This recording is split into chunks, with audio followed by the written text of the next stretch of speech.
თეთრ-თოვლია და სტეპის კალთებს სისამოსას თუ არ აღიარებს აკვირდება გასწავლებს ნაღვლიანებს ვერ ვალეთ სამხარიანე თეთრ-თოვლია და სტეპის კალთებს სისამოსას თუ არ აღიარებს აკვირდება გასწავლებს ნაღვლიანებს ვერ ვალეთ სამხარიანე თეთრ-თოვლია და სტეპის კალთებს სისამოსას თუ არ აღიარებს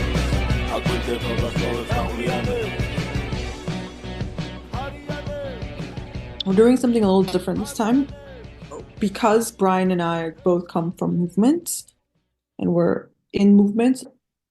We wanted to reflect on this book a little bit more because we already did to some degree already reflect on it with Vincent during our interview.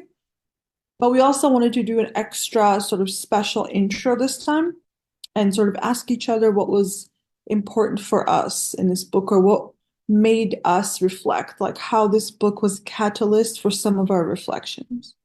So Brian, let's start with you. What did it make you reflect on? I really enjoyed reading Vincent's book for a couple of reasons.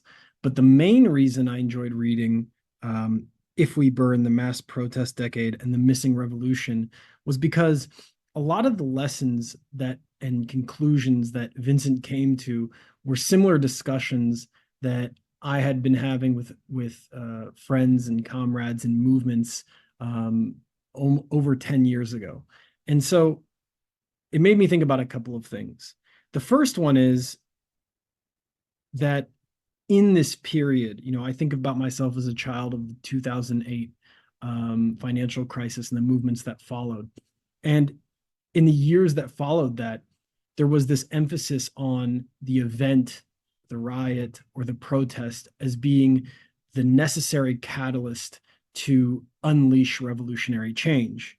But as we saw that in many of these situations, especially in the global South, those events, riots, and movements could not usher in, revolutionary transformations in the societies in which they take place. And it made me think that, the horizontalist form that Vincent addresses is actually something that is very historically situated.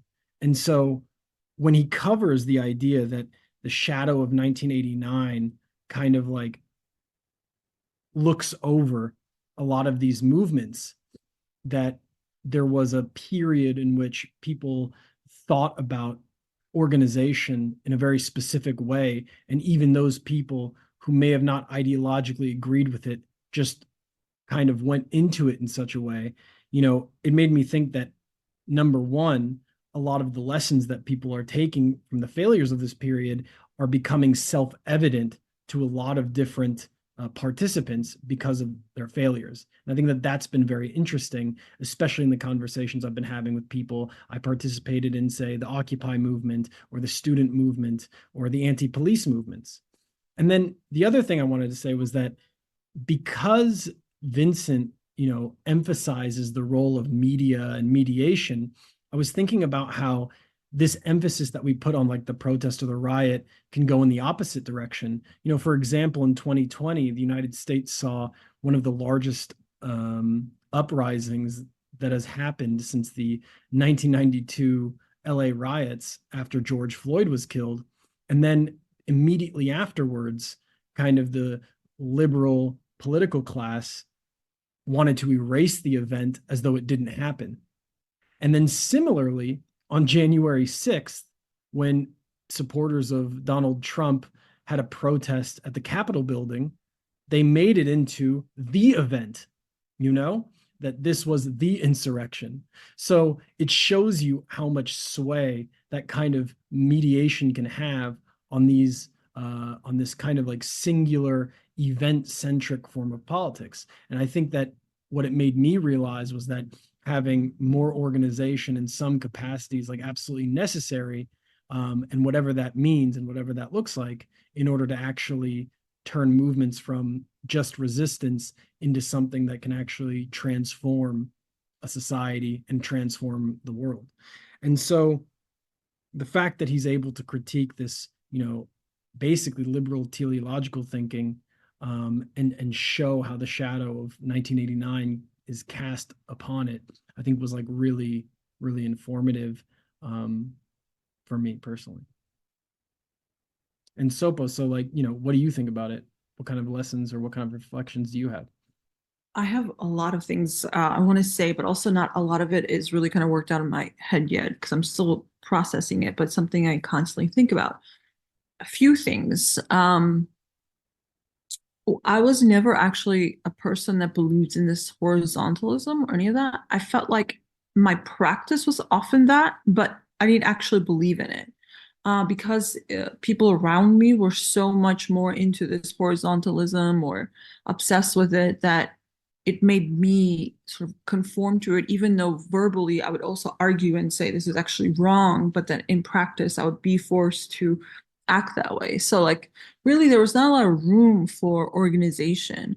Um, and so I'm coming from the US context first and foremost. So uh by the time I left the US, which was like 2014, I really had just missed the beginning of these huge protests around BLM and anti-police and Ferguson and so on. So when I was there, these were like sort of picking up speed. So I come from the anti-war movement. I remember going to protests or like speeches by like veterans or, veterans for peace and so on when I was like, I don't know, 22, 23. So then the anti-war movement sort of died down in 2008 because of Obama. And then from then on, it started picking up in these different ways. So like police protests against police and then Occupy Wall Street. I was in Occupy Atlanta.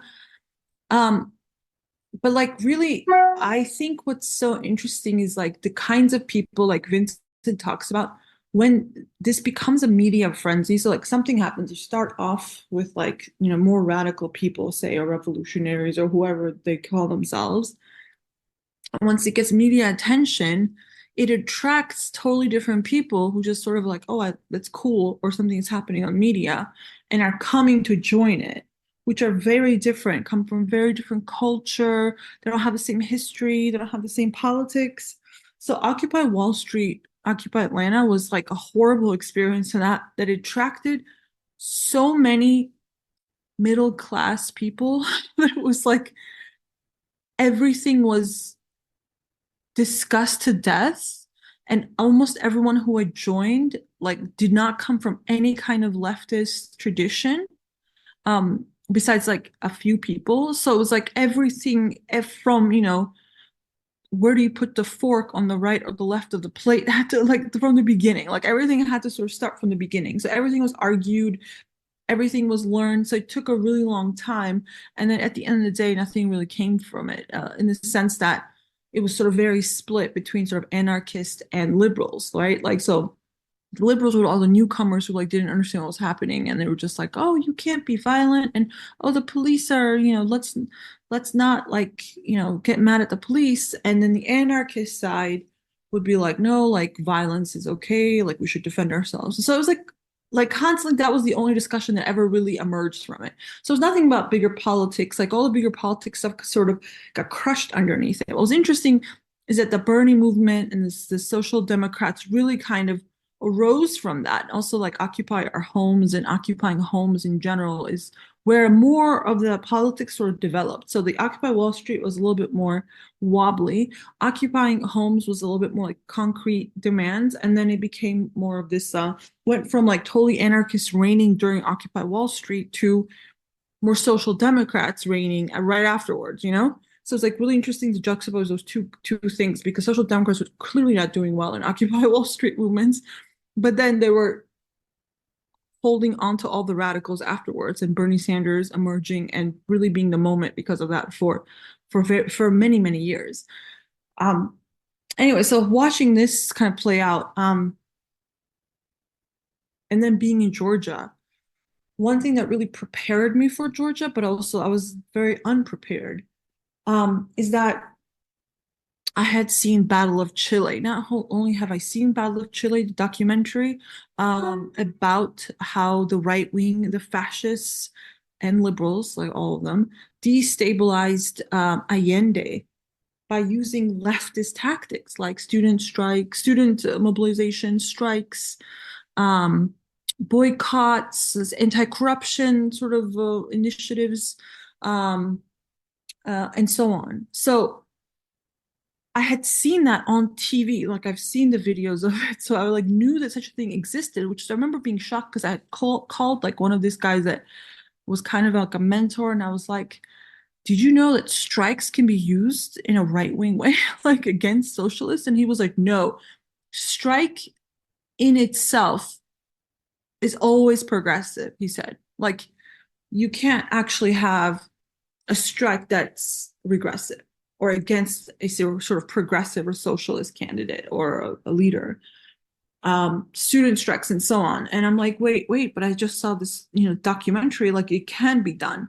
So I think that's interesting because I think Vincent sort of coming to that understanding, reading this book, is like a lot of these mobilizations were very much snatched up by the right wing or people who are interests are either pro-imperialist or pro-business or whatever.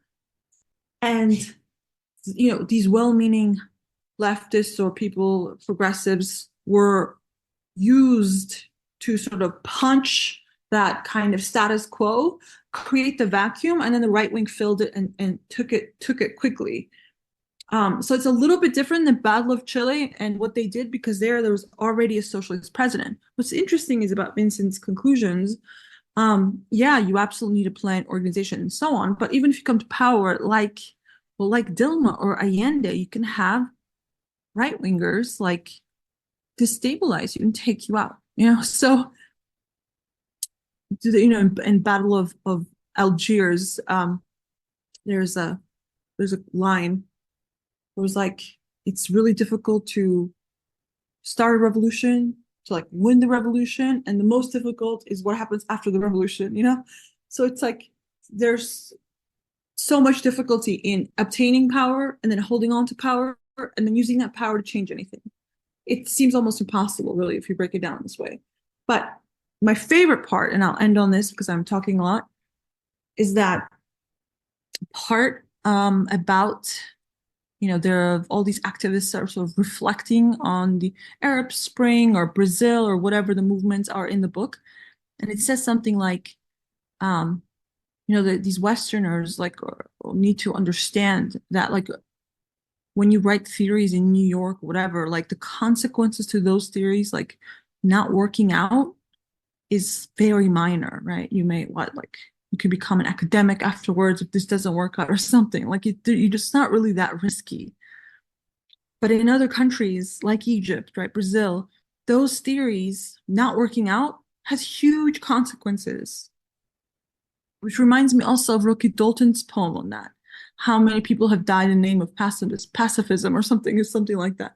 So it's like, what's really important is that to know that how much the global South, quote unquote, was actually learning from the global North, and the global North theorists are really just armchair people who don't have to face the consequences of any of their theories, where the global South enacting them did face those consequences in insane levels of death, destruction, dictatorships, and so on.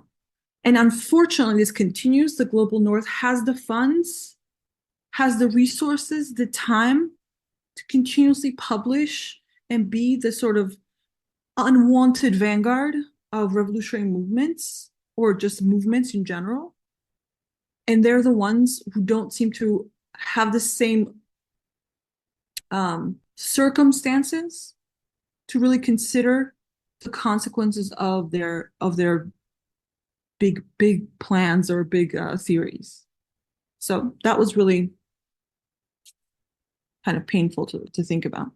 One thing I was going to say was that, and this is like a very big change from, say, how struggles were, I think, reverberating during the 60s and 70s, where I think in the global north, there was a lot more inspiration from the movements and struggles of the global south. And that is actually an interesting change when we compare it to the post-Soviet or the post-Cold War era, where there's a kind of transformation in that. Because, if we look at the way that leftists conducted themselves in North America, in the late 60s, they were taking inspiration from the Maoist insurgencies in the global South and really reading and studying those theorists.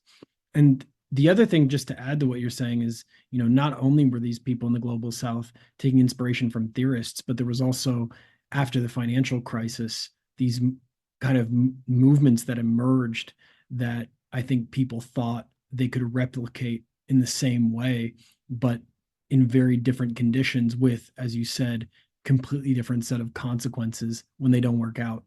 That's the thing. Like in the US or Europe, like to gain power, like activists are so far from power that they don't actually consider what it's like to get real power and like what that means.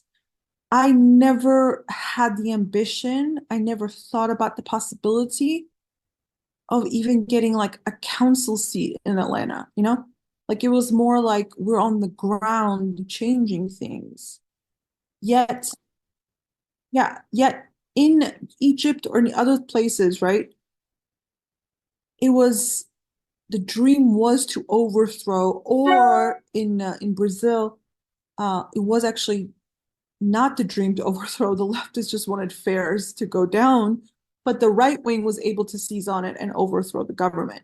So I think these more sort of stable liberal democracies, it's a lot harder to get to power. So you don't think about power in that way. Yet the global south, because it's been overthrown, there's coups, there's so much more unstable, there's actually a chance to gain power. So like even your ambitions of how you're thinking is very different. The horizon of possibilities is much different than from the global north and global south. But you're absolutely right about what you're saying is that the global south used to teach the global north, but at some point it changed. And then and I think it's probably on purpose. There's like all these courses and books and disciplines around studying, endlessly social movements. And most people in the US, when they say they're like a leftist, they really mean they're in academia doing some whatever research, they're Marxists. So it's like almost exclusively academic disciplines. These are not real revolutionaries. They're not radicals. They're just academics who are like just doing some study on certain whatever, and they are subordinate to the academic system. They're constantly looking for, where they can become, the professors and this and that, and they just feel cool to be part of also like know what's going on in the movement. It's a really disturbing trend, and I cannot stand it. Yeah, I just wanted to address the fact that Vincent's book is called "If We Burn: The Mass Protest Decade and the Missing Revolution," and this reminded me. I participated in Occupy Oakland, which had some specific dynamics different from other Occupy movements, given the local history of the Bay Area, the role of the left in the politics there, and one of the things is that, these movements become kind of like moments where people meet each other, where people's consciousness politically gets elevated, people learn lessons. And, it's interesting to reflect back on this time versus how we were perceiving the possibilities like during it. And so I feel like it's because of the failures and the inability to actually turn the moment of revolution of what we perceive to be revolutionary possibility into something that was actually successful. you then have this way where people who thought that they could become, full-time revolutionaries or believed that they were going to be able to try to change the world either end up going back to, the neighborhoods that they were, the poor neighborhoods that they were from, or go back to academia, or go back to some other, life that they believed the movement itself could like overcome, but it couldn't. And that's one of the lessons that I learned, which is why there has to be continuity before and after these movements, and that there has to be kind of political institutions that people build, political forms of organizing that like are able to maintain these struggles, not just rely on, the event. And so that to me was also, a big lesson that I think, interestingly, Vincent's book, of course, like touches on, which is that this is a lesson that I think people across the world, global North and the global South, have come to like more and more, and that is the one piece of hope I guess I have, is that it does seem that people are taking some of these critiques, lessons, and failures seriously in the hopes of like doing something different.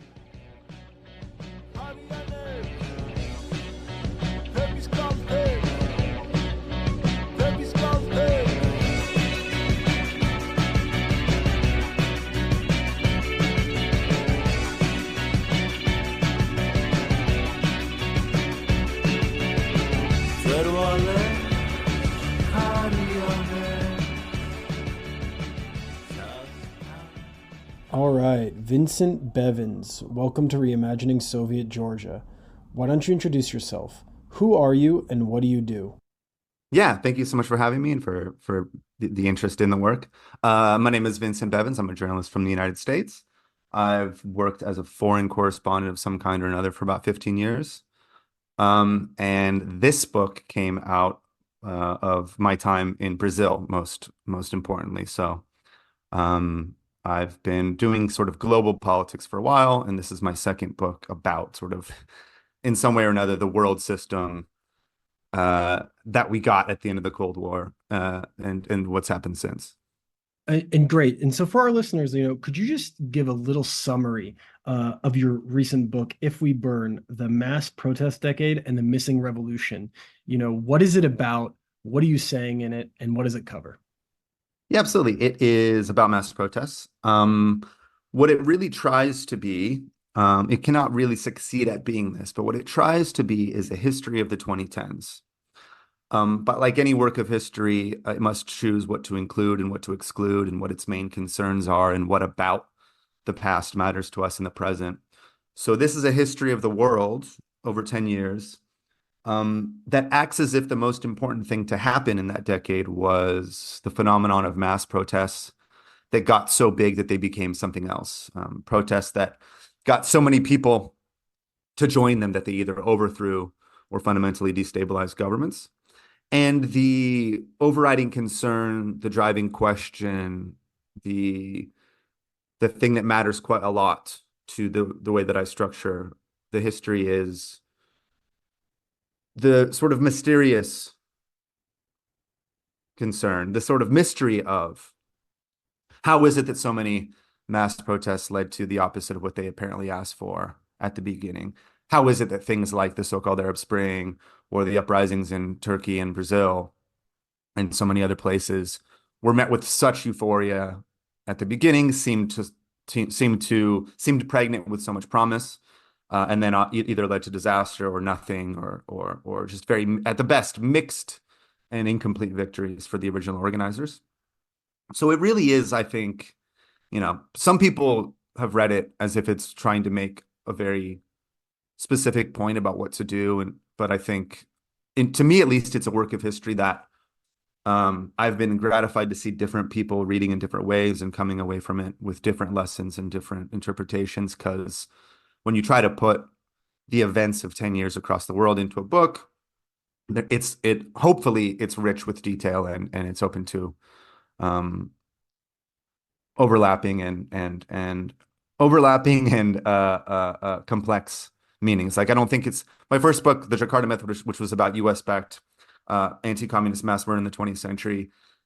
You can kind of wrap up that story with a nice bow. Like, it's kind of a slam dunk. It's like like the overriding point, like the U.S. employed mass murder as part of the construction of hegemony in the Cold War. And that was very bad. It's quite an easy thing to agree with. Whereas this book opens itself to a lot of different interpretations, and people can, I think, build different paths forward out of the way we understand the 2010s. So first of all, I want to say that, I very much was looking forward to and enjoyed reading your book because in some ways I'm like a child of this generation and participated in movements, in the United States and found inspiration from them and also the disappointments from them and their failures. And so reading this was like really refreshing because in a lot of ways it just totally spoke to a lot of the critiques that me and a lot of people I'm close to have about the trajectory of the failures of and the almost like counter-revolutionary ends that these movements that we poured our hearts into went toward, and I also liked, of course, the fact that your book focuses on the movements in the global South, right, which in some way paralleled, but were pretty distinct from the kind of movement, the squares, the Occupy movement, and the Western world. And so I really like that you kind of like put those as the focus and then try to actually get lessons, not from the Indignados in Spain and not from the Syntagma Square movement in Greece, but actually from like the way that these things went off in the so-called third world, the so-called global South, or what have you. But one of the key themes of your book that I wanted to start with was you quote the 18th Brumaire of Louis Bonaparte by Karl Marx from 1852 with this very, I think, like great and insightful quote, which is that those who cannot represent themselves will be represented.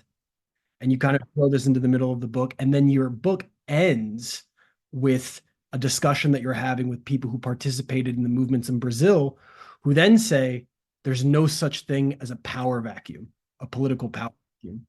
And so I'm wondering if you could just, as an entryway into your book, like how does this theme or this thread manifest in your book? And what does this idea, that those who cannot represent themselves will be represented, and that there's no such thing as a political power vacuum. How does that influence the analysis or understanding or story that you're trying to tell? Yeah, and so this is a big through line that starts before even the 2010s and really ends up being something that people are really speaking about in the 2020s. So to begin that story, I think we need to recognize what a lot of militants or political revolutionaries or just people that cared about politics in the second half of the 20th century started to realize, that the representative structures that had been such an important part of democracy and the state in the first half of the 20th century began to fray. The organizations that were supposed to represent people, whether that was the government itself, unions, political parties, were in decline. The links between the representatives and the represented began to fray, if not disappearing entirely. And the process of mediation, which was so important to political change from below in the things like the construction of the welfare state, Keynesianism, social democracy, also seemed to be frayed. So by the end of the 20th century, there are some tendencies on the anti-authoritarian left that come to the conclusion, well, it can't be done. Representation is not happening. And maybe that's good. That can be seen as a good thing anyways. So there was a certain strain of anti-authoritarian left politics, especially in the global north, that came together really with a set of tactics in the anti or alter globalization movement. That, and again, one of the main characters in the book, I'm getting ahead of myself, Fernando Haddad, who's the mayor of Sao Paulo in 2013, and he's now the Minister of Finance on Lula's new government.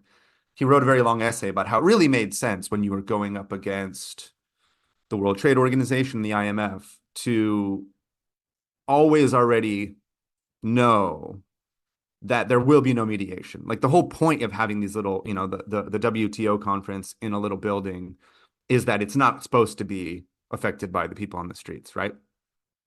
And so there were some people, not, again, this is not like, it's not like if you did a poll back in 2010 that most people actually believe this, but there was some part of the anti-authoritarian left that believed that all representation was somehow authoritarian or somehow put political organizations or political movements on the path to authoritarianism, that mediation was impossible. And so that they would insist that, for example, a political movement should have no leaders, no spokesperson, would not seek to replicate a version of itself in the representational sphere, like seek to replicate a version of itself in the state. Like the idea was not to transform the state, but to build power from below, just to build a power center here and now. And that was sort of the be all and the end all of the movement. There was the idea that representation or mediation could be the final outcome of a political movement was seen as both unlikely and undesirable. And so some people really believe this in the 2010s. In other cases, it's not that this is a widespread belief, but the type of mass protest that becomes hegemonic, and I think it's both for material and ideological reasons, the type of mass protest that becomes easiest to do quickly in the era of individualization, neoliberalization, social media, the decimation of parties, unions, and representative structures, tends to be one where there isn't really any representation. This is the famous horizontally structured mass protest, something that was really celebrated by people like me in the beginning of the 2010s. Journalists would show up and say, oh, it's leaderless and it's the post-ideological, which, spoiler alert, that means that the liberal media are allowed to interpret it as a liberal uprising. Because if there's one of the things that was most attractive to this reading, that, oh, this is leaderless and non-ideological, is that the foreign journalists can believe or act as if something like the uprising in Egypt was a pro-Western movement when it was the exact opposite. So when you get this type of mass demonstration, this type of response to injustice in the 2010s, that is concretely horizontal and where there is no one that can speak for the movement. And even there's moments when, for example, governments that are sympathetic in general to protest try to dialogue with the streets, but it's impossible because there's no one you could put together in a room that can say this is what the movement wants or this is what the movement will accept as a victory. What happens over and over throughout the decade is that someone imposes representation onto the movement. Someone shows up, some kind of a cynical or entrepreneurial actor that says, really, this is about this. And I'm gonna jump to the top and I'm gonna use resources and I'm gonna use either financial resources, media power, military power to impose meaning on this thing that is incapable of speaking for itself. And often, if as a very, very simple rubric for understanding what happens in various cases, you can look at who is most organized and able to impose representation in a way which is, I think, more authoritarian than if there had been internal structures for coming up with representation, right? So this is the debate that goes back to the 20th century. Like you can decide democratically how the movement wants to represent itself. But if you don't, somebody else might come around and impose meaning upon you. And this is a meaning that you would have never chosen. And that is actual, often, amounts to real violence, not like discursive violence, real violence against you. So many, many people that I spoke to across the mass protest decade come back to this essay written in the 1970s by Joe Freeman, The Tyranny of Structurelessness. And that's the basic idea, which is that if you insist that there are no leaders, if you insist that there are no structures, you're going to get structure anyways, but not a structure that you chose. And this is a dominant and tragic theme throughout the book, I think. Just to quickly follow on that, one part of your book that I also really liked was that it seems like it's a response to the kind of teleological liberal idea that was very popular, I think, at the beginning of the Arab Spring, which was that social media, for example, as this democratic form of representation, is going to be a democratizing force. But in your book, you actually examine and break down the ways that, like, social media and even leaderless or horizontalist forms of representation are the midwives of the opposite. And so I thought that that was like a very, very important piece of the book. And I think that leads me into this next question that follows on this, which is like, you go at lengths to situate this rise of horizontalism or leaderless movements as like a historically situated phenomenon, meaning that in the wake of the death and dismemberment of the Soviet Union, there's the emergence of these new forms. But then it's interesting because when you're actually talking to people on the ground in these movements, they all have a little bit more complex opinions about the horizontalism. And in some sense, some of these people are actually just kind of brought within them. And there's even tensions between some of the participants and some of the more ideological factions that are committed to horizontalism as the form of organization that's actually going to get the demands met. So I'm wondering if like you could just talk a little bit about this tension between, say, horizontalism as this very historically specific form of political organization, and then this like ideology which kind of romanticizes it and wants to emphasize it as being the only means of revolutionary change in this particular decade that you're looking at. So that's a good way to frame the question. And I'm going to steal as like a pithy and like slightly oversimplified way of responding to it. I'm going to steal what someone replied to me on Twitter once, because sometimes when you like post something that's like half thought out, someone will tell you a better version of your thoughts. A really like crude way of explaining horizontalism, according to this random person on Twitter whose name I can't remember, is horizontalism was when anarchists in the United States fetishized the Argentine response to state collapse in 2001. So what really happens concretely in Argentina in 2001, and this is one of the archetypal and most archetypal instances of state collapse as a result of neoliberalism. So in 2001 in Argentina, and I spoke to a lot of people that lived through this, and this is what we were referring to, I think, with the historic. This was what happened was the concrete response to historic conditions, and I spoke to a lot of people that lived through this, and what happened was all the representative structures, they didn't just like decline, like go, unions are less strong than they used to be. They like collapsed, right? Like the state couldn't do anything, the firm couldn't do anything, unions couldn't do anything, parties couldn't do anything. So what did people do? They met and had neighborhood assemblies, and these were neighborhood assemblies that were concretely horizontal, but they also had a lot of people in them. If you talk to the right people, that thought that this was a really exciting thing, that everybody in the neighborhood could speak equally.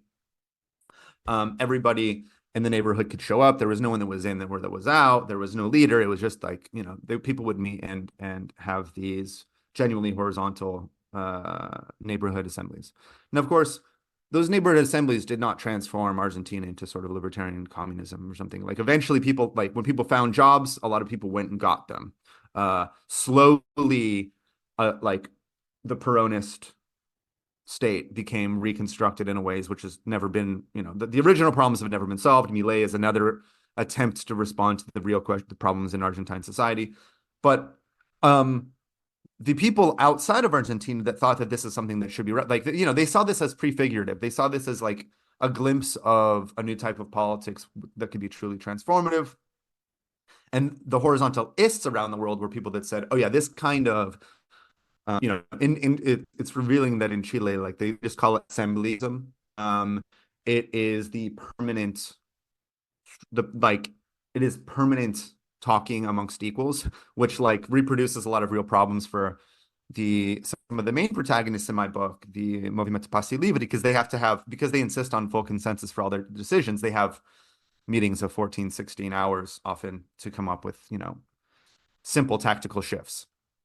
And so on the one hand, you have the actual impossibility of Argentines in that moment doing anything else really other than meeting outside of representative structures.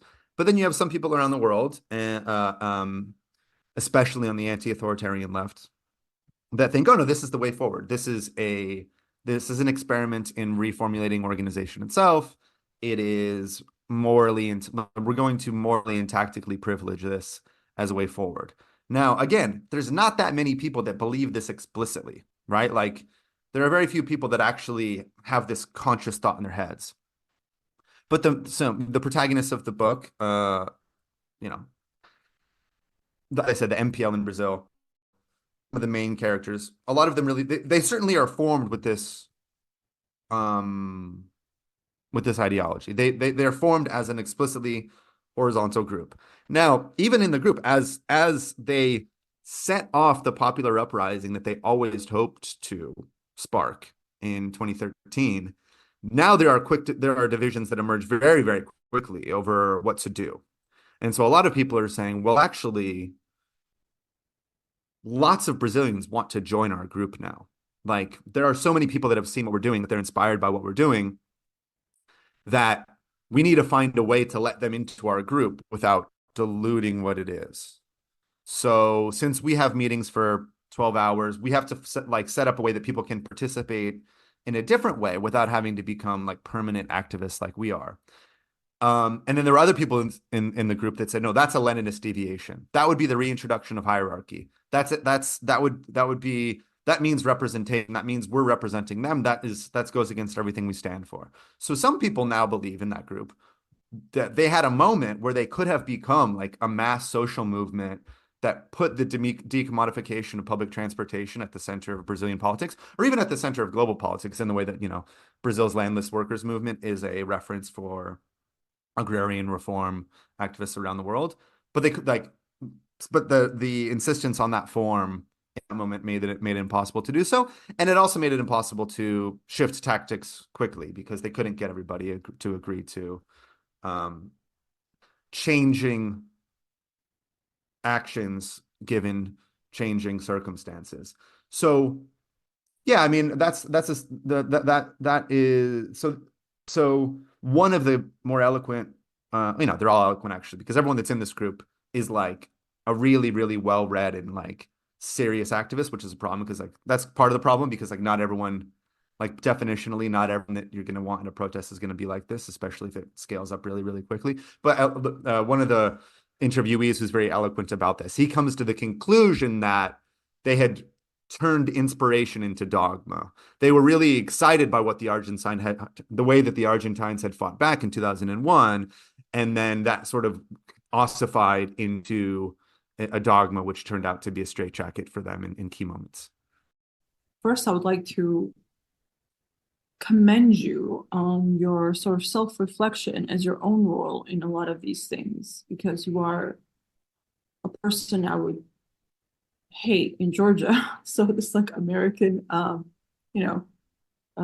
usually white man comes and like Georgia, hangs out with people in, English speaking bars and thinks they know everything, and, really misses a lot of things. And so it's frustrating, and often they become spokespersons for the country. And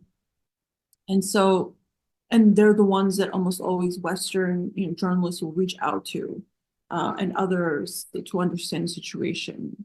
So I appreciated some of that self-reflection you had. And I also like that, like the people that to train people, like the NGO and the English speakers here and everywhere else in Ukraine and other places where they're literally trained to talk to people like you, to the middleman between the country, usually the liberal sort of elites, and Americans for the West. So I appreciated that. Also, what about the podcast about Soviet Georgia, sort of tied back why the demise? So why does this really take off and pop off in the 2010s? what happens with sort of demise of the Soviet Union? How does that influence a lot of the protest forms and a lot of the politics as well? Because it is this big thing. And I think you said, I think it's Graeber that said like anarchism is dominant before and after, like it's not really doing too well during war, like it does better when it's like peacetime. So maybe you can discuss that as like a background to all this and why this book is really important for our understanding of the Soviet Union and post-Soviet. Yeah, no, thank you for that. I think that really 1989 hangs over this decade like a dark cloud that people need to look into. It's like not you, but like the liberal media needs to really take a hard look at the myths that it told itself about what happened in 1989 to 1991, because that had real consequences for the way that this decade is interpreted and lived. But I'll start with what you said first. Yeah, no, thanks for that. Like, I put myself in this book to some degree, but it is so that I can be critical of my own profession. So like, I hope that in this book, I'm like a reliable narrator, but not necessarily a sympathetic narrator. Like, I think it's fine if people say, oh my God, like, based on the story that I put together, I think it's fine for readers to say like, oh, I wish he hadn't done that. I wish he hadn't come to this conclusion. I think in Brazil, uh, Brazil's like slightly different because it is such an open and like um, international country that if you are there long enough, you can kind of get a sense of the different worlds. But in other countries, like in Indonesia, Ukraine, there's really just like a core, there's like a tiny little disciplined vanguard of people who are trained cadre who like supply the 7 Western journalists at the expensive bar with all of their talking points and all of their like story ideas. Because like if in a lot of like parts of the world, if you show up and if you're not going to like really, really learn the language and meet the 20, 30, 40 different types of political opinions that exist, like there's a lot of people that just hang out at that one bar in Jakarta or, whatever capital city it might be, and then just get their ideas from like people that are, often like they're fine in terms of what their opinions are, but they're just so much better placed to tell Western journalists what the story really is and who they should talk to, that they end up dominating the discourse. So yeah, this is something that I try to point to as a problem for the first draft of history, as we call it, like sort of self-aggrandizingly in my profession. So, but yeah, 1989 really matters for 2 reasons. One, my class of people, people in the liberal humanities in the West, certainly people that came up in newsrooms at the same time as me, were really shaped by the assumptions at the end of history, the assumptions and the stories that we told ourselves after 1989. And really, like that story is pretty, I'm sure you guys talk about it all the time, but and it's easily recognizable. That story goes basically, the people rise up, David Hasselhoff arrives, sings a song, the Berlin Wall falls, and everyone lives happily ever after. And this is something that is like really was the story that was told to us in, growing up in California or even being trained up in Western media. The idea that just like, oh yeah, everybody got freedom and democracy. Like all that had to happen was, first of the people took to the streets, which is obvious, as you both know very well, that's wrong. That's not what caused the collapse of Soviet Union and European communist states. And then much, much more wrong is the idea that everybody got prosperity and democracy. The idea that if you just like decimate an existing social structure, that a new one just grows out of the earth. And this is this teleological framing that, history moves forward and everything's progressing towards like the whole world's going to be California, just not quite as rich. Like there's going to be the in the 21st century, there's going to be like the US, and then the rest of the country is going to be like the minor leagues of the US. So going into the 2010s, a lot of journalists, and this is something that I try to point to in the interpretation of 2011 in places like Tunisia and Egypt, though a really important actor in making happen the first uprising in North Africa, in Tunisia, is a Marxist-Leninist party that was part of the Hoxhaist International for a few years. Even though revolutionary socialists play a huge role in making Egypt happen, a lot of people like me see really big crowds on the street and they say, oh, they're doing 1989 again. So there's this idea that is held by the interpreters of the uprisings, as well as by some people in the uprisings themselves, but less so with these, informed and sort of thoughtful revolutionaries, that, oh yeah, so you get enough people on the streets, you get these huge crowds, and you're going to get the thing that we were told that they got at the end of the Soviet Union. Just automatically, oh, look, they're doing Egyptian Berlin Wall because literally the photograph looks similar, right? And now I'm going to start to get into territory that you guys both know much, much better than I do. But I think that what actually happens in the wake of the collapse of the former European communist states has a lot more to do with what we really get in the 2010s than this myth, right? And this goes back to the question earlier, like what happened often, and again, you'll correct me if I'm wrong because this is a simplified reading, is that when the actual authority structures collapsed in the Soviet Union and Allied states, the assets that were available were grabbed by people that took advantage of the power vacuum. So there were mid-level bureaucrats, there were sort of entrepreneurs, there were proto-capitalists that just used the breakdown in state structures and societal structures to just grab stuff. So the power vacuum did not stay around for long, right? Like people took advantage of the chaos to just take things. So I think actually something similar happened with the internet to really oversimplify things. I think we got a set of oligarchs in the United States starting in the 90s because the internet, which was so open and free to everyone, was seized by a set of people that are now oligarchs. But certainly I think this huge gap between the story we told ourselves about 1989 and the reality of the 2000s. Fundamentally, these protests are changed with the role of media, right? Or even the form of protests, because now you have an audience. And what's also kind of interesting is that media also creates leaders, the representatives of these movements, and cause resentment from the people that are there. And so it's kind of, well, not interesting, but it's a dynamic there that's really important to take into account, especially because I think people, or a lot of young protesters, a lot of people, not even just young people who've been around, will continuously confuse visibility with power as well.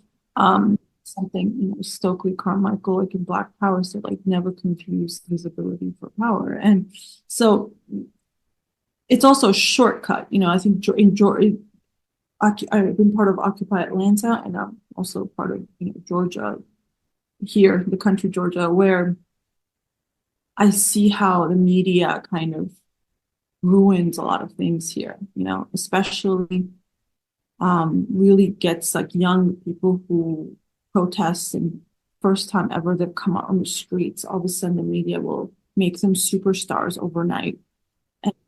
And they don't have the skills, they don't have the politics to even back any of that up. And so often it makes them more think about like clout chase and how to become more famous, So it's like routinely a problem. There was a student movement and the students were just like killing each other who would go to the TV station. I was like, oh my God, like, so it's actually quite different than Occupy Wall Street. But Atlanta, nobody wanted to go on TV. So it was because not allowed to. Like, if anybody even tried to go and get on TV or try to speak with journalists, they would be like ostracized, like.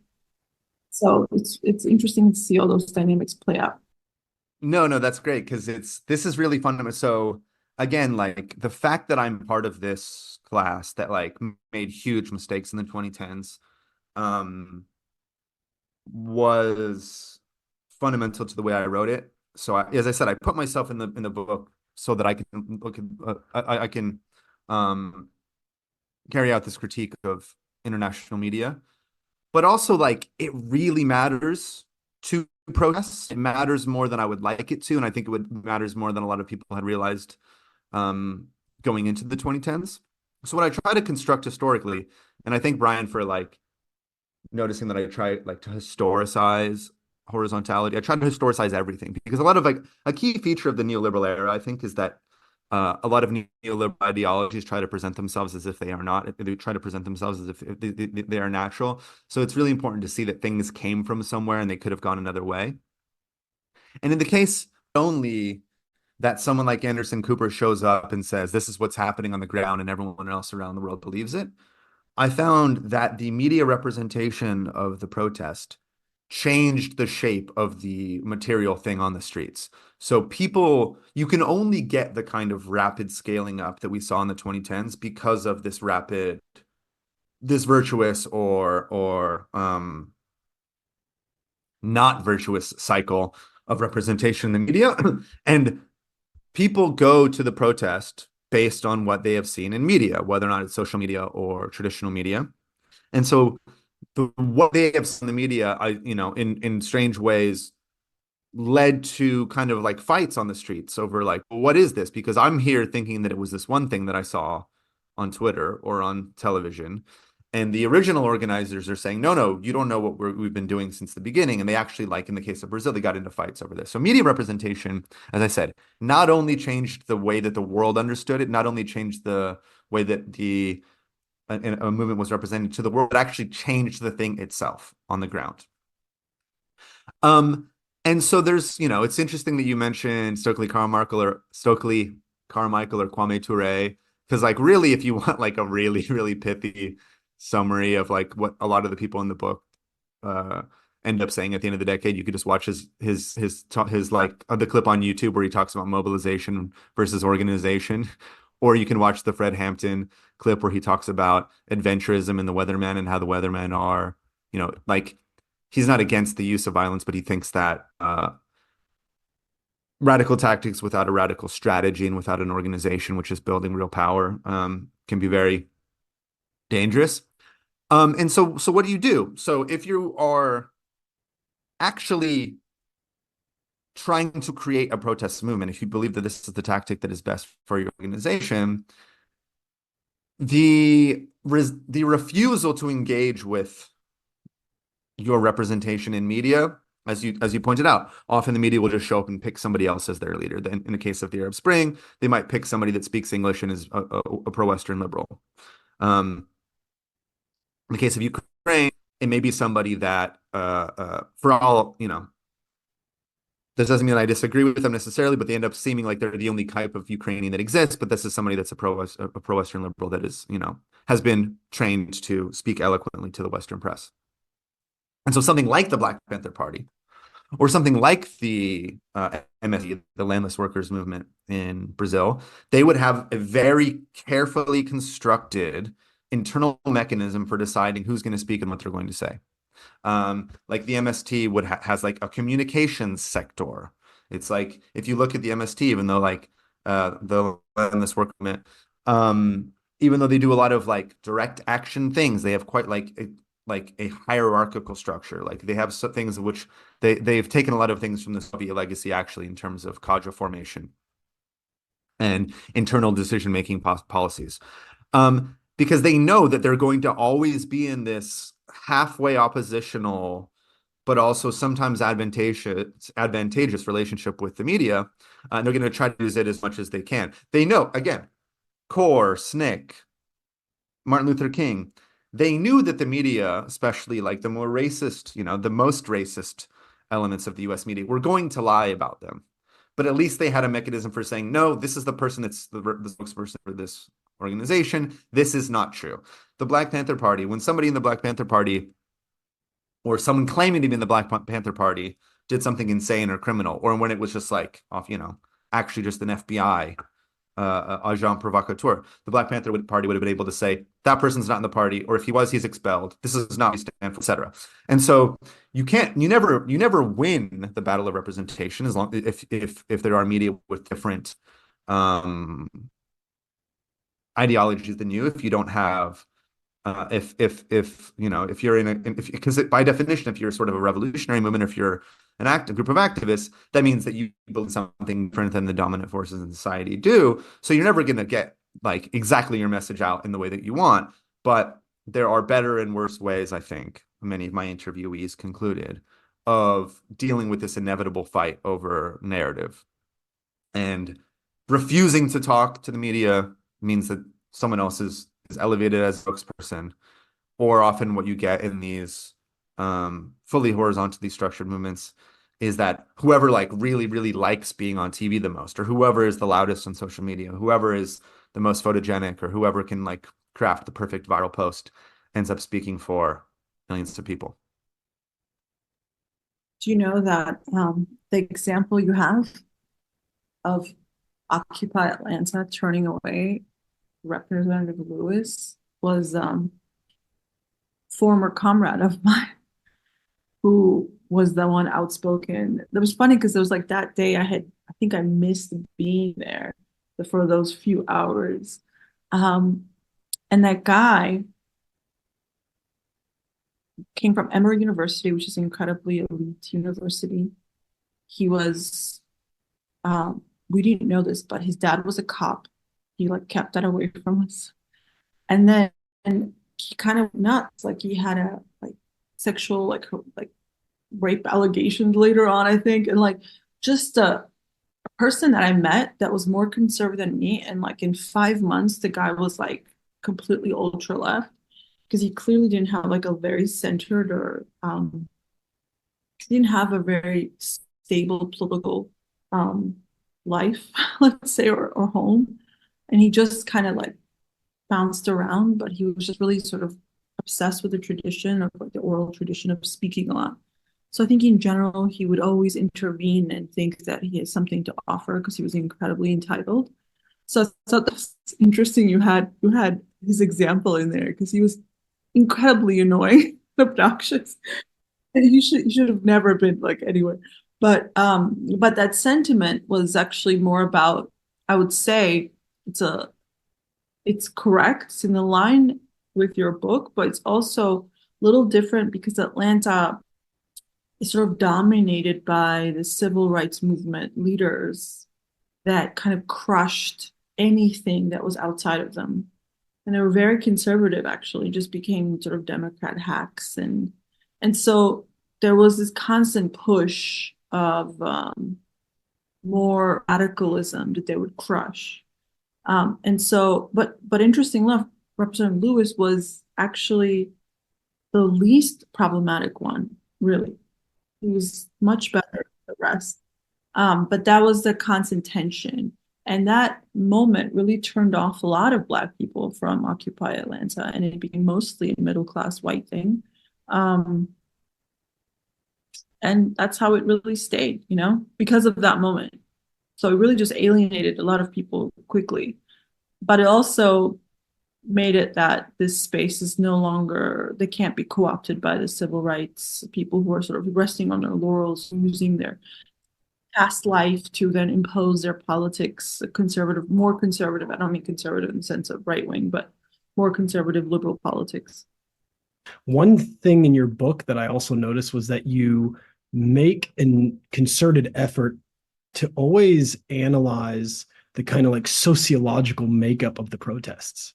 And one of the things that I appreciated was that you kind of at every single step of the way make sure to at least comment on who was there, which constituency it was, because I think that if I'm to critique certain politics that I had participated in too, it seems like this horizontalist moment attempted to reject the idea that that mattered, and that any single person, any single time could actually, through the revolutionary struggle, sort of like overcome their own sociological class and sometimes race, ethno-national background. And so I guess, how does this play in to some of your conclusions, the role of the who constituted the protest movements that you were analyzing? Yeah, no, this is something, and again, I totally felt like this myself. I didn't believe it explicitly, consciously. If someone had been eloquent enough to put it to a question to me directly, I wouldn't have said, yes, I believe that the people, when they take the streets, are necessarily progressive. But deep down, I do believe it. And I think that a lot of these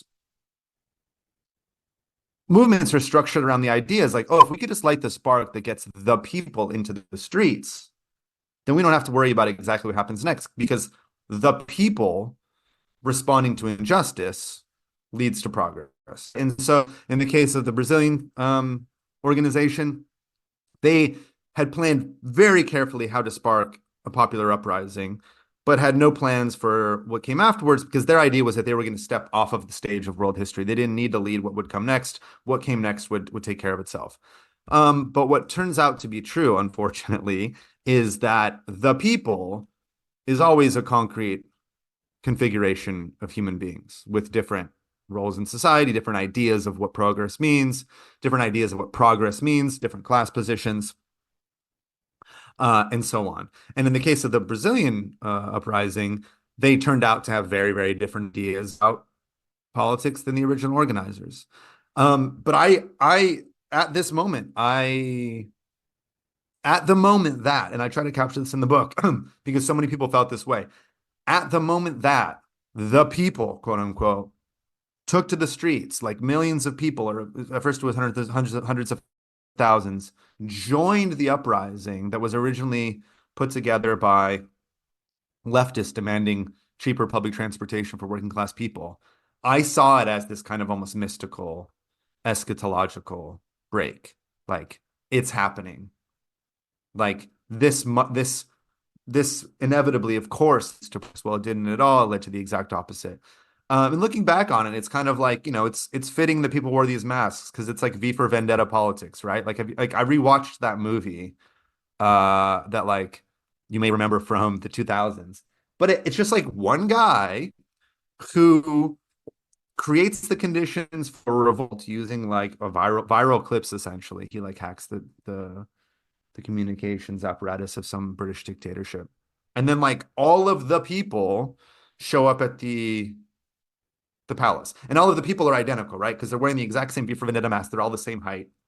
Now, from the vantage point of 2024, I think we'd be quite scared if tens of thousands of young men stormed the capital of a country wearing a mask from the internet because of a viral clip that they saw, right? But at the time, back in the 2010s, we were like, yeah, the people. And Cihan Tuyal, who's a Turkish sociologist at Berkeley, who's written really, really good stuff, not only about Gezi Park, but the so-called Arab Spring, and something that he calls 21st century Bolshevism, in attempts to sort of incorporate the lessons of the 2010s into renewed organizing practices. He really hammers this home that, as you just said, Sopo, these were middle class. A lot of these ended up being middle class movements. And there's a real elective affinity. There's a real overlap between the demography of the people that are in these movements and the form that they take. Because assemblyism, this kind of permanent talking shop, is kind of like a graduate seminar. And like a lot of these people like were grad students, right? Like, and a lot of the people that, that's fine. Like part of, any revolutionary movement, any political project is going to involve a lot of talking about what it's all about. But this really became central to the 2010s, and not everybody wants to be. There are all different types of people that can't participate in endless meetings, that are workers of a different type. They want to participate in different ways. And it mattered in the ultimate. Cihan Tuyal says this, that it matters quite a bit in the final analysis that traditional working class organizations were often absent, or when there were working class people, and even if they were, sometimes they were in the minority, but often they were not part of they were not acting collectively in the way that we would have remembered from the 20th century. So yeah, I mean, it ends up really mattering to the outcome in places like, again, Ukrainians know which type of people went to Euromaidan. But in the West, we just got the idea that the Ukrainian people were there. Well, people that voted for Yanukovych didn't go, right? And it's very fair for people in Western Europe to think, well, I don't like Yanukovych. I would have never voted for him. He's not the people. But the fact that all those people exist also in Ukraine really matters to the outcome of the story. And so in Brazil, this was something that I watched from up close. The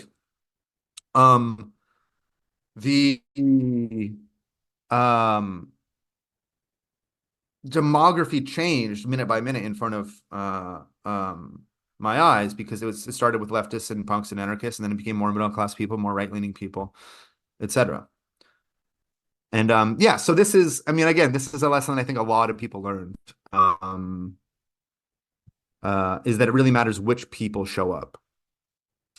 Quickly, I think I might have misspoken. So I think I said that people that voted for Yanukovych didn't go. I think it's more accurate to say supporters of Yanukovych didn't go in Ukraine. Maybe you could just keep that I'm correcting that now, or you can, people who voted for Yanukovych. I'm sure someone could say, well, actually, I know, my cousin voted for Yanukovych and then he went. Yeah, in Ukraine, supporters of Yanukovych didn't go. So yeah.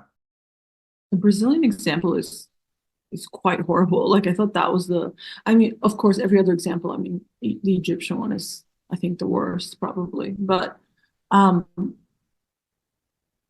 very, very interesting, because I think I knew about Brazil the least, so that was more interesting for me, because I knew about a lot of the other facts a lot more. So maybe you can, because I don't think who are listening know exactly, give us a little bit of a quick rundown of what happened, because there is this interesting thing where you have a leftist in charge, and then you have a different group trying to organize for free fares, and then you actually have the country, like you said, first time I'm seeing people better off. There's just great changes from Lula to Delma. There's these huge movements going on that's just clearly benefiting a lot of people, much more than even bus fares or whatever. That is so, to me, looking at it from a bird's view, right, is and of course, and past the event is come on, the fares are not the biggest problem right now, and so, and then you see this well-meaning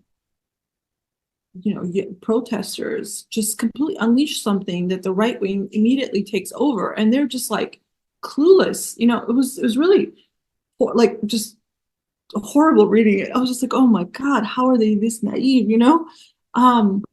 So maybe you can give us a little bit of explaining that for our listeners who may not know the details like I didn't. Yeah, absolutely. And so this story of how the MPL gives rise to the MBL and then ends up being sort of cast off of out of history by the MBL is really fascinating one. I'll try to do it as quickly as I can. Quickly, I think I might have been really crazy. And people still fight over what really happened, how it was that the MPL gave rise to the MBL. And the MPL is, no one even knows what it is anymore, and the MBL are real players in Brazilian politics. So I'll try to do this as quick as I can.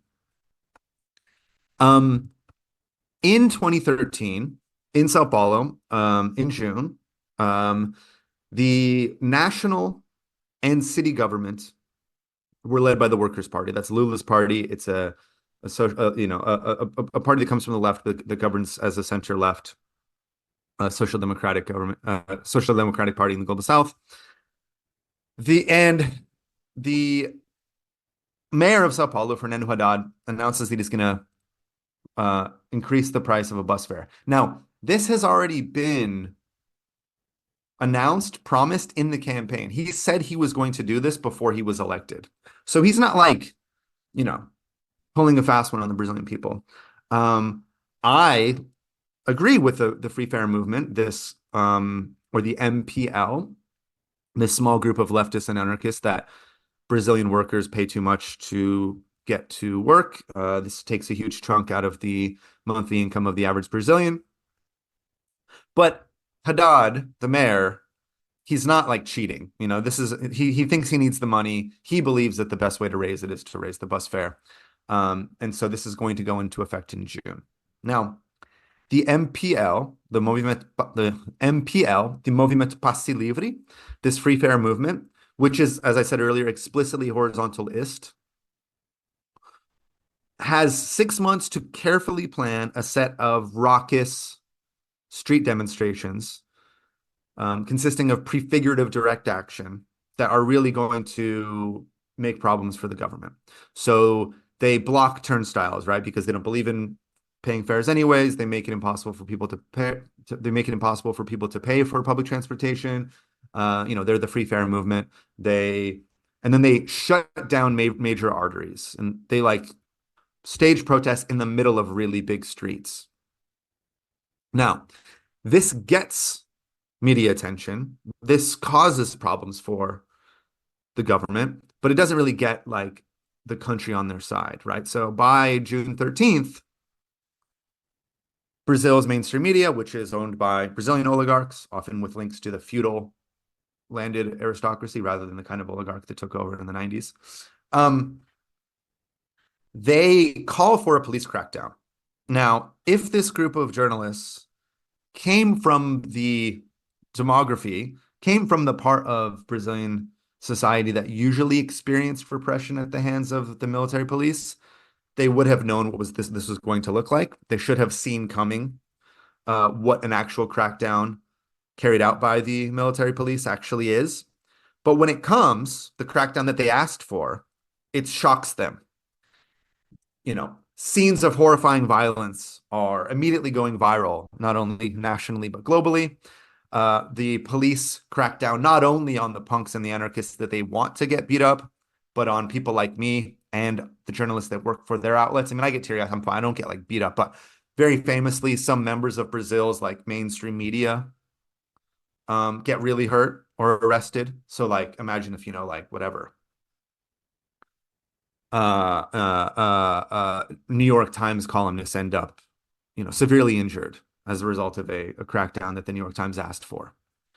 And so from morning to night, the mainstream media flips its narrative from saying we need to clear these punks and anarchists off the streets to this is a patriotic uprising in defense of the right to rise up in defense of things. Like it really, they transform a concretely horizontalist and very well structured movement about public transportation into the kind of post-ideological thing that media has loved so much since Egypt and Tunisia. Because they say that it is about everything and nothing, hundreds of thousands of people show up believing that it is about whatever it is they want it to be about. And so they bring their own narratives. And because Brazil's oligarchic right-leaning media just is kind of liberal and like liberal on social issues, right-leaning on economic issues, when they're trying to explain why this thing is a good thing, because they can't say it's bad anymore, but they're also not going to say that we need to decommodify public transportation the way that these anarchists want. So they supply their own narratives as to what it's about. So anti-corruption is one narrative. Opposition to the Workers' Party is one narrative. Just like public services in general is one narrative. That's one that I tend to think personally is more coherent in capturing what the people are asking for, some relationship to the original demands. But there's this like fight over what it really means. And as I discussed earlier, the MPL is against hierarchy, so they can't set up a cadre formation program where they invite all these people in to learn the ideology and tactics of the Free Fair movement. They just don't know how to do that. They also can't just let thousands of people join their movement, because if it's truly horizontal, now the movement is just whatever these new thousands of people think it is, right? And these thousands of people have shown up believing that the movement is something from the media rather than actually knowing what it is. So this other group of kids who have been either funded or trained by right-leaning, libertarian, or neoliberal think tanks or organizations in the United States recognize, I think correctly, that the representation of the streets is up for grabs. Going back to that quote, like, this movement's not representing itself. Someone can represent it. There's a fight over who's going to represent it. And so this group, understanding how popular in the MPL has become in the last few weeks, they formed something called the MBL, which is the Movimento Brasil Livre. And so free means something very different in their understanding. Whereas the MPL, free meant you don't have to pay for stuff. The state, there is full decommodification of public services, especially transportation. What they mean is free markets. And these kids, I think, ultimately win the battle over the meaning of the streets. At the very least, they end up learning from what is possible in June 2013, how to put together, or at least claim to be leaders of a new protest movement in 2015 and 2016 that ultimately calls for the impeachment of Dilma Rousseff. The MBL pushes for the election of extreme right President Jair Bolsonaro in 2018, and then run for office themselves, even though from the beginning they were pretending to be the kind of leaderless, apolitical, no party structure type of movement that the MPL really were. By 2018, they stand for election. By 2019, they've helped Bolsonaro get elected, and now they're in Congress. To the point where when I went back to Brazil in 2021, back to Sao Paulo, met up with a lot of my old friends, said, "Oh, what are you doing?" "Oh, I'm writing a book. I'm interviewing a lot of the members of the MPL."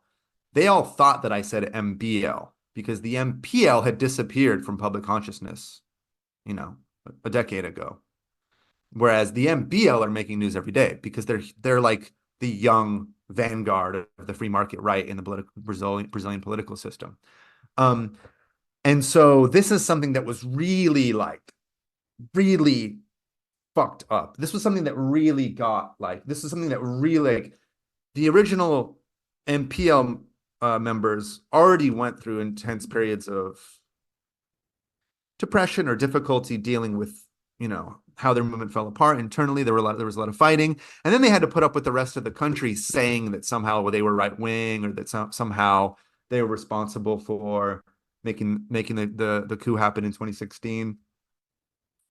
And then now they see people that they know thinking that they are leading this new movement. So like one of the main characters, her aunt goes to a protest thinking it's one of hers, but it's actually this right-wing group that is like intentionally stolen their thunder, in a way which is very cynical, but ultimately tragically effective.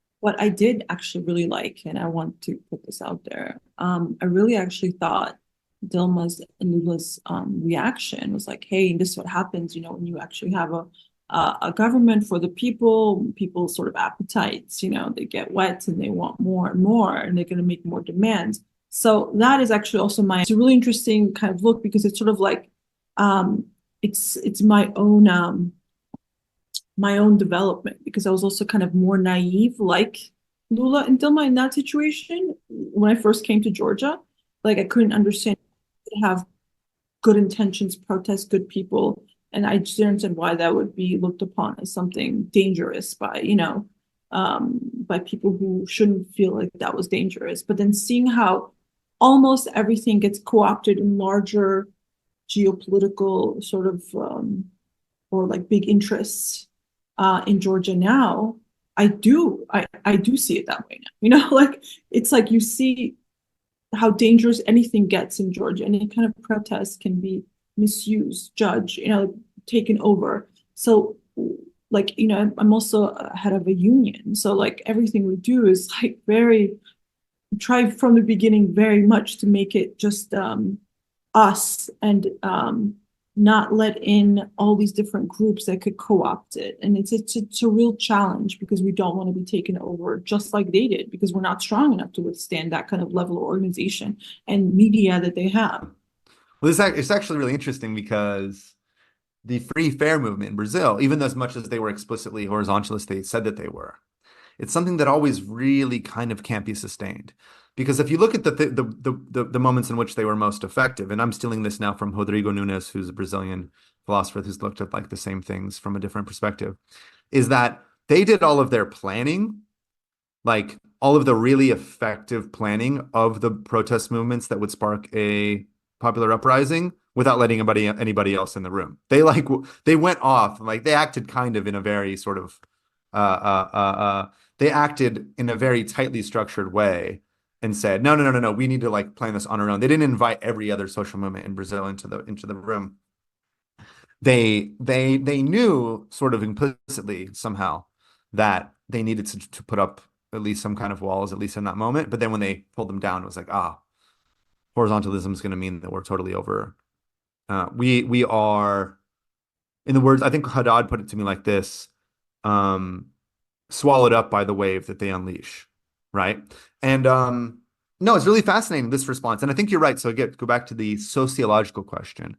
I think this is more or less, I'm oversimplifying here, but I think it is understood historically and sociologically that often popular uprisings or revolutionary moments don't happen in popular uprisings or revolutionary episodes don't happen in moments of like absolute deprivation when people are like starving or trying to survive.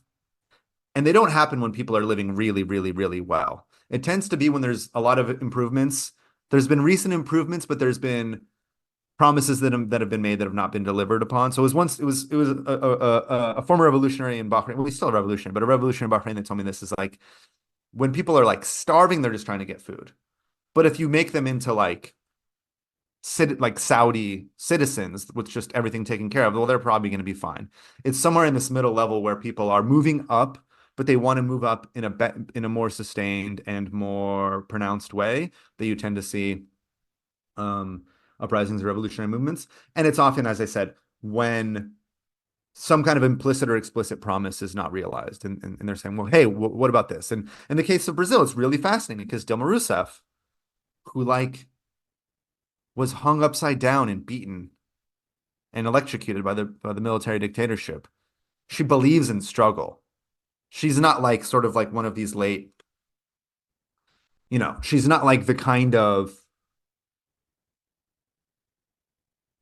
leftist that believes in structure so much that she always casts aside uprisings from below. It was actually sort of like, to get back into like Marxist debates in Latin America, sometimes the Soviet-aligned communist parties were the ones that were saying like, no, don't do, hold on.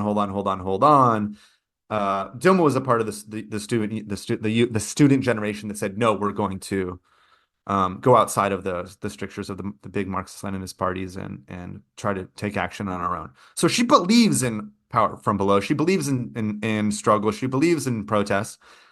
And there's this really amazing image that someone in her staff passed on to me that I put in the book really quickly, where she's like trying to understand what she can give to the streets. She's sitting in a room watching TV all day long, watching footage of the protests with the sound off because she doesn't want people like me. She doesn't want journalists to tell her what the people are asking for.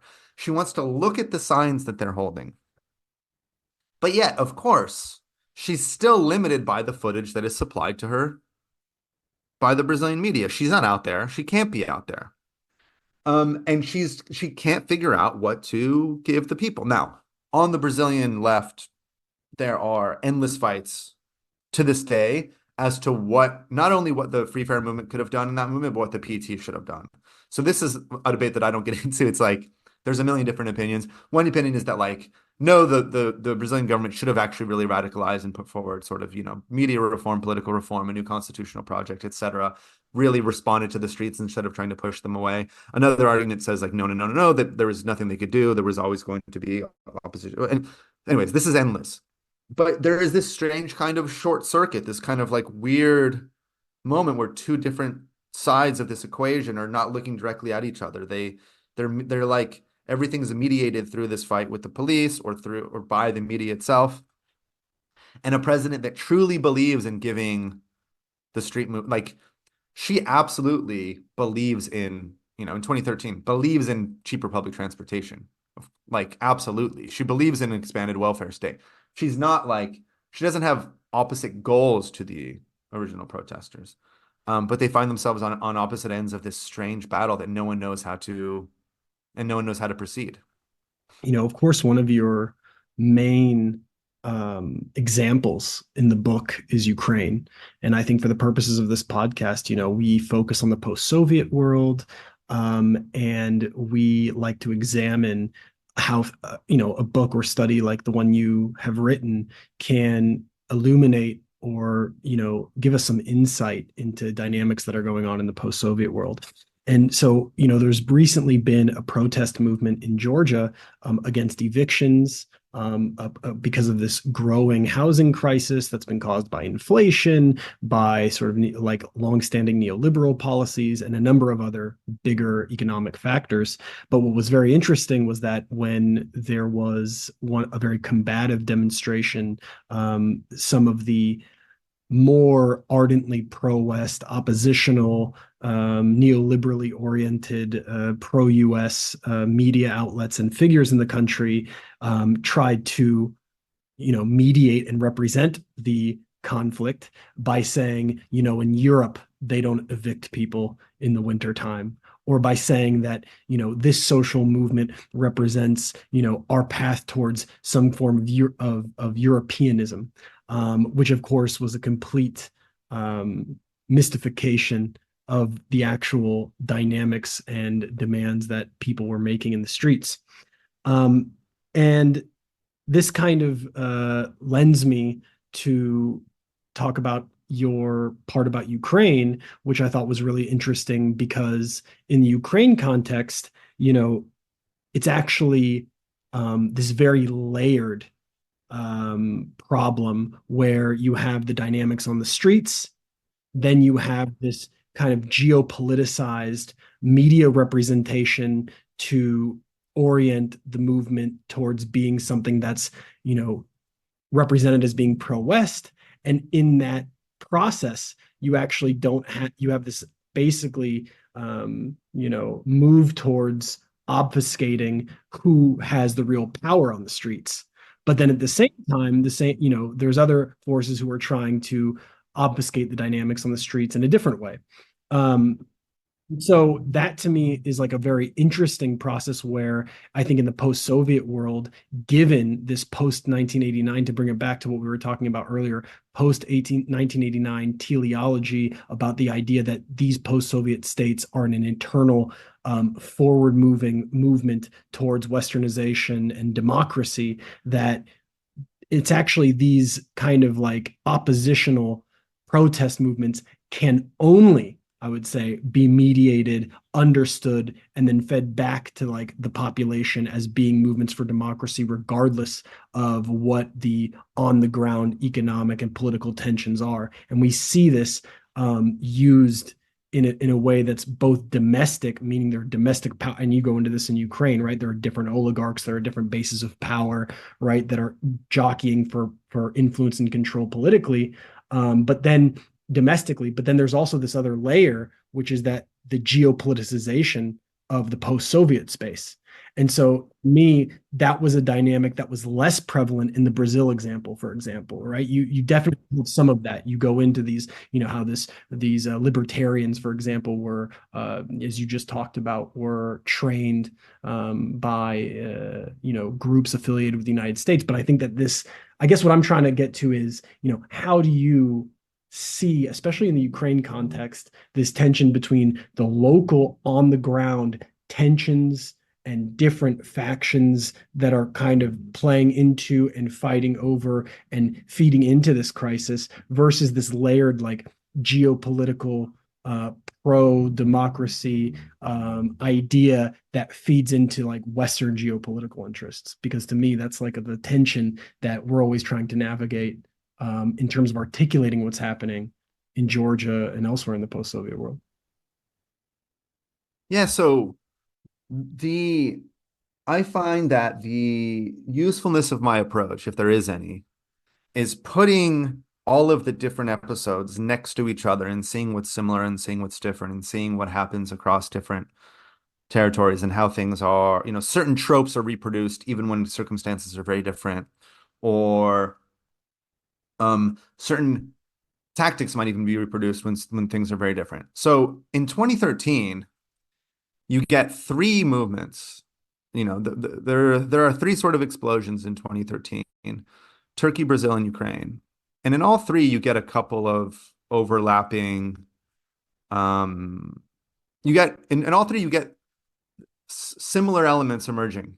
And all three of these are imperfect democracies. So, like, unlike Egypt, where it's a dictatorship, and it makes quite a lot of sense to just demand the overthrow of the leader.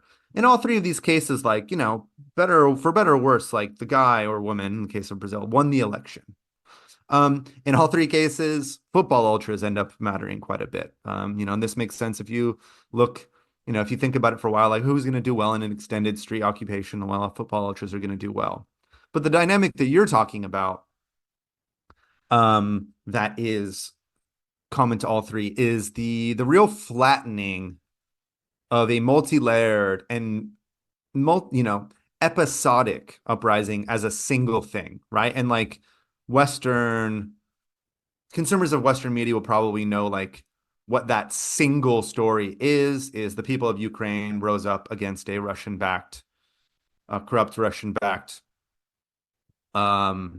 leader because they wanted to join Europe. Now, those elements are all there, sort of, but like that's a real flattening of something that starts in one way. And again, like at the beginning, polling before the crackdown indicates that only 40% or so of Ukrainians actually want Yanukovych to sign this association agreement anyway. So it's at the very beginning, it doesn't, the very first people in the square really want that association agreement to be signed. But then after the crackdown, and again, this is something that is reproduced throughout the decade, the crackdown appears to be especially shocking because it's against young people, it's against students. You have a majority of Ukrainians, even if they may still actually want Yanukovych to be in power, that think that the crackdown was bad, that they oppose police brutality. They see a reaction against police brutality as a legitimate way to proceed with the as a way to proceed based on what's happened in the square. And then you have third movement where a lot of the in the final moments, shots fired, people dying, a lot of the original, you have a different set of people. Demographically, you have a different set of people that tends to dominate the square by February than you had in November and December.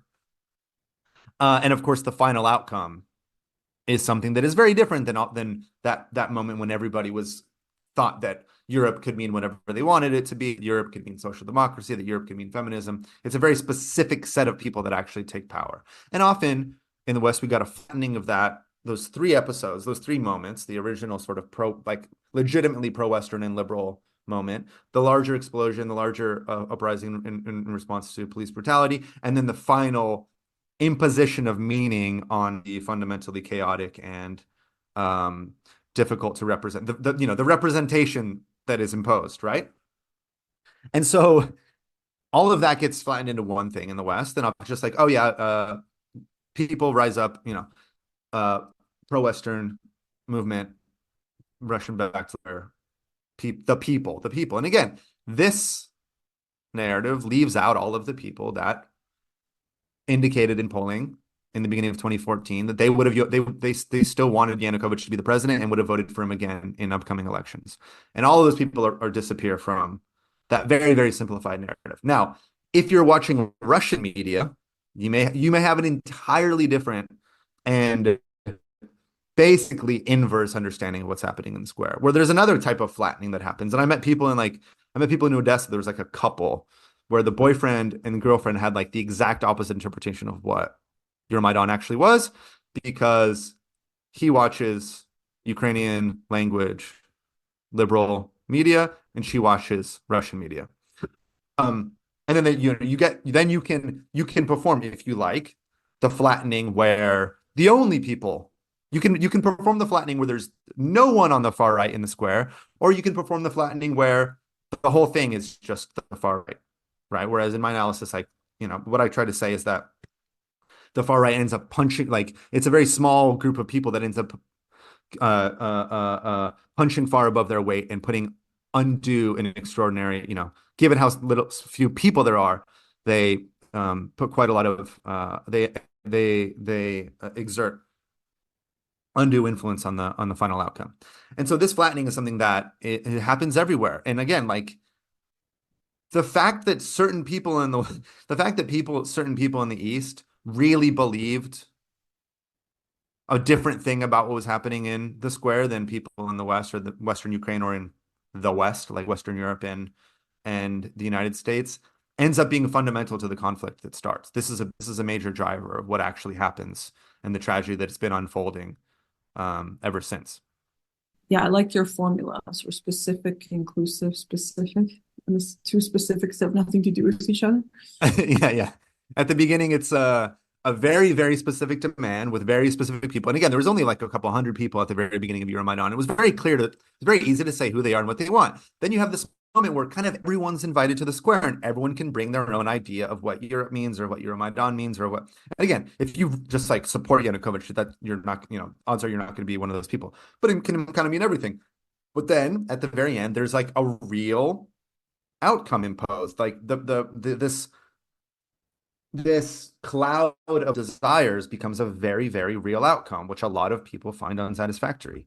And yeah, this is something that we do see again across the book.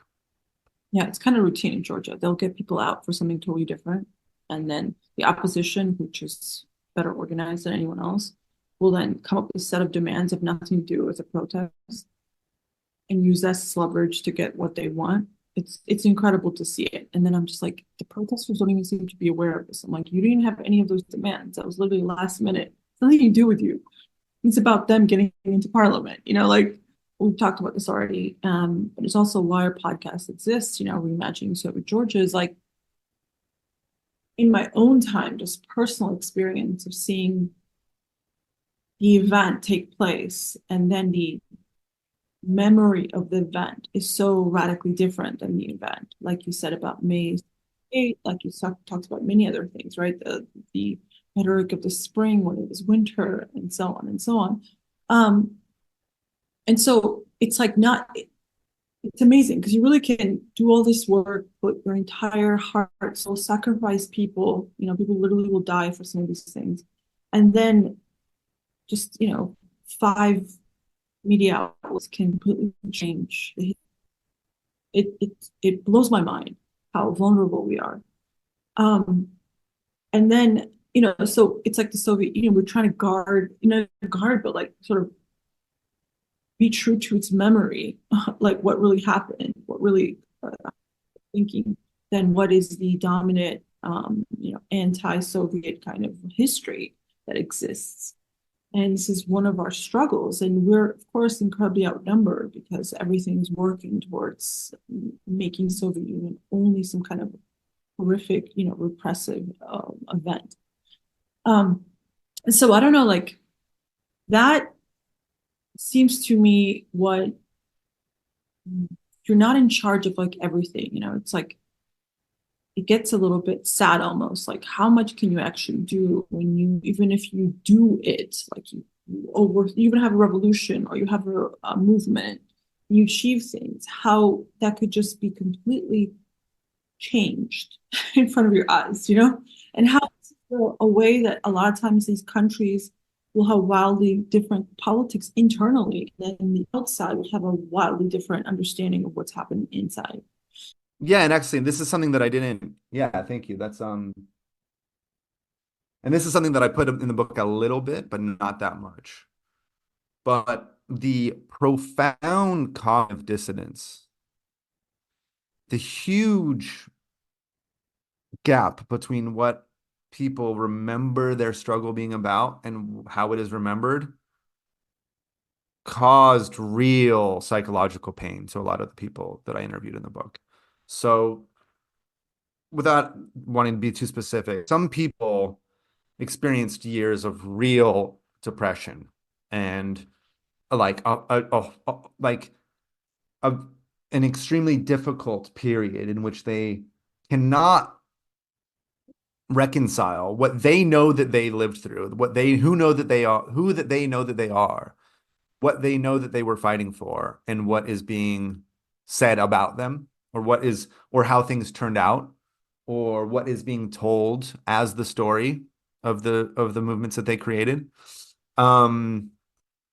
And relating it back to the, it's in the Soviet Union, but Yugoslavia, like I'm sure you know that, like I think it might have been on his blog a while ago, but Branko Milanovic like wrote a little essay about this once, where he said, "Look," and I don't think anyone, the economist Branko Milanovic, Serbian, like I don't think anyone accused him of being like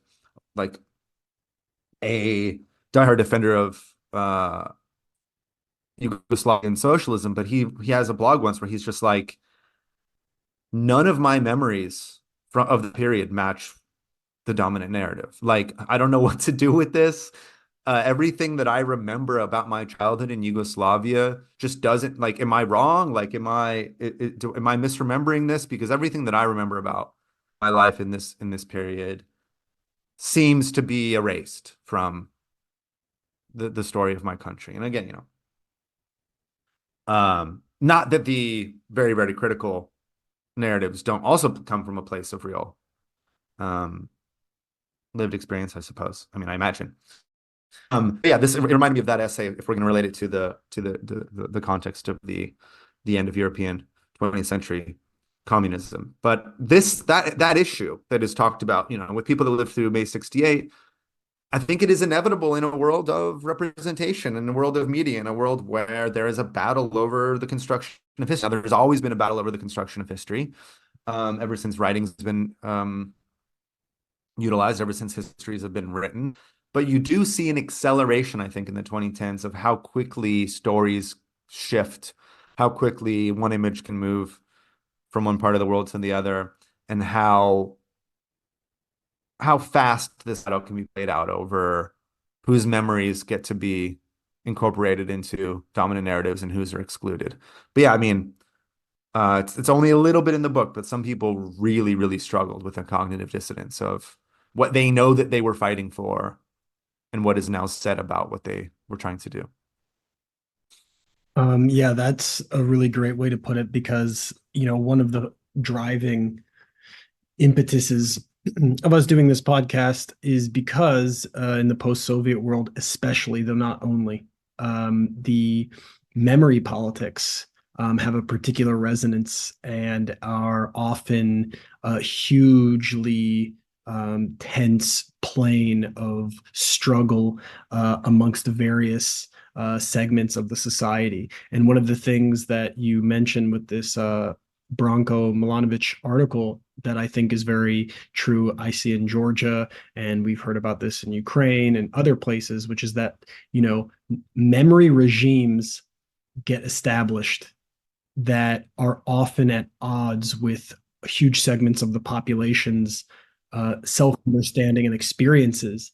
And then they use a particular memory regime in order to say that to be a good Ukrainian, to be a good Georgian, to be a good Russian, to be a good Tajik, you've got to actually line up behind this particular narrative. And then people wade into this state of like dysmorphia. I always think about it as this dysmorphia where on the one hand, the Soviet Union, for example, in Georgia, was the best period. We had more stability.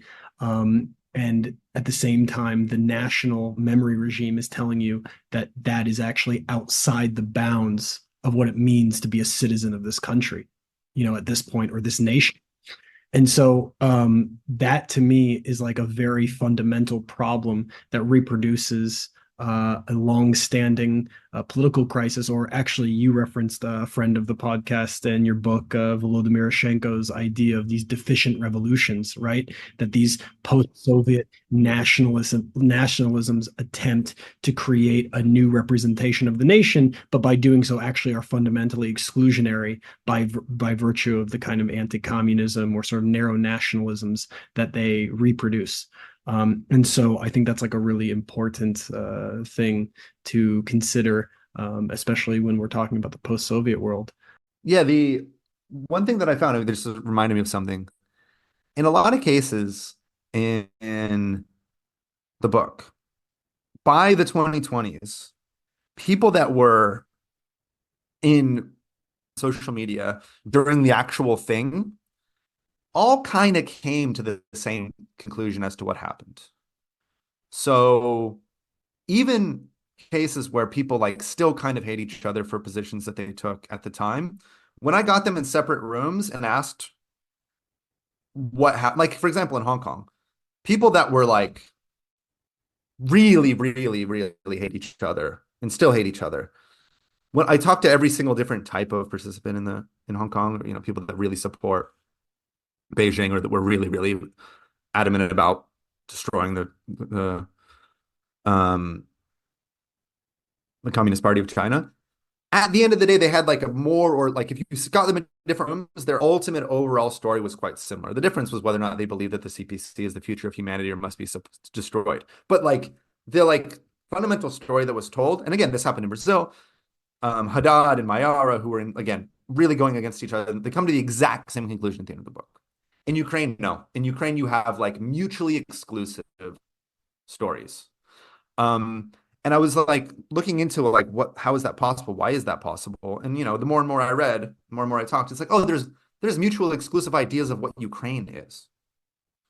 There's two, you know, and both of them are internally coherent. They both are based on real things, stories that go back to the birth of the nation, what it is to what Ukraine is, what the sub-Union meant, and so on. And there are two fully coherent but separate ideas of the history of the country. And this, of course, you know, would make sense logically. This would follow through to Euromaidan, is that people still like disagree on fundamental aspects of the Maidan uprising in 2013 and 2014, where many other places, like former enemies, have the same basic conclusion. I found this was not the case in Ukraine. People did not end up agreeing on the basic chronology in the way that they might have in, you know, Brazil or Hong Kong or Chile and so on. I think it's also like the fundamental part of Maidan is like very different than every other example. Like Maidan's about, one of the things was like trying to forge a closer relationship with the West away from Russia. Right. So you don't have that in Brazil. You don't have that in Egypt. You don't have that in Tunisia. Like it's not a geopolitical thing there. It is in some way, not really, you know. Ukraine, it's like in Georgia, it's like very direct, just like nothing about the content of the, you know, of everyday life or even internal politics, but like straight up geopolitical. So that's why it becomes even harder to have even any opening for social movements, you know, sort of create so like movements around social policies or so on, just straight up geopolitics all the time.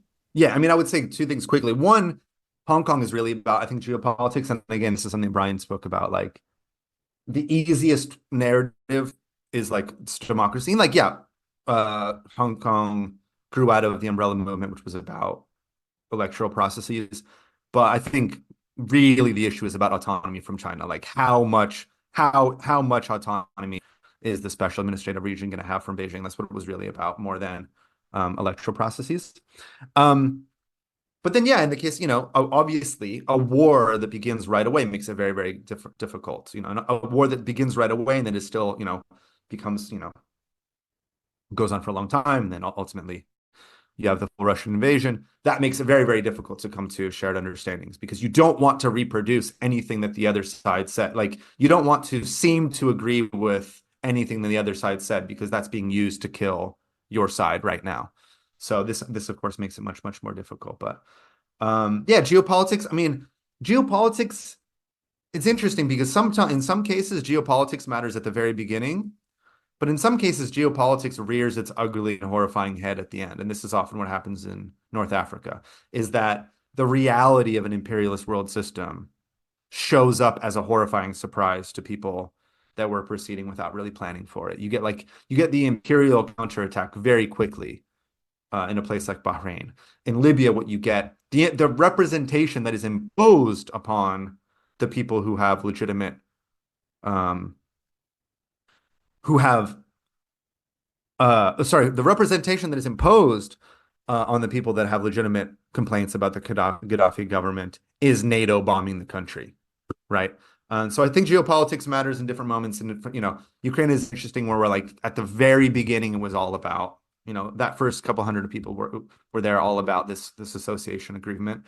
But, in wave two, it's a lot of people that are not there for that reason. It's people that are there for concerns about police brutality or oligarchization of the economy and so on. But in different ways, the world system ends up mattering. And that's why I favored a chronological approach for this book, is that I want to see where it comes rather than working backwards from the final outcome to be. Well, because it ended this way, that's what it was all about. Well, actually, it's important to see like when things appear in different moments. At least that was, again, that's the value of my approach, I think, if there is any, is to see what happens in what order.